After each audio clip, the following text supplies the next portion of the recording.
பைசல் property அருமையான ஒரு விற்பனை பதிவு. பாலூர் பட்டணம் மெயின் ரோடு. பாலூர்லேருந்து 1 கிலோமீட்டர் தாண்டின உடனே இருக்குது இந்த இடம். பாருங்க, மெயின் ரோடு. மெயின் ரோட்லேருந்து தொட்டு ஒரு 30 மீட்டர், கரெக்டாக ஒரு 30 மீட்டர் தான் வரும் இடம். அருமையாக 2 இடம் இருக்குது.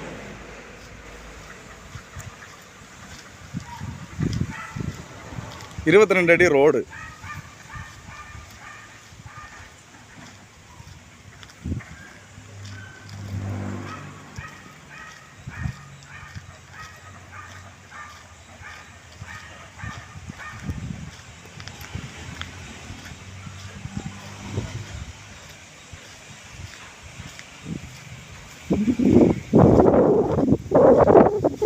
மெயின் ரோட்லேருந்து இதுதான் இடம்.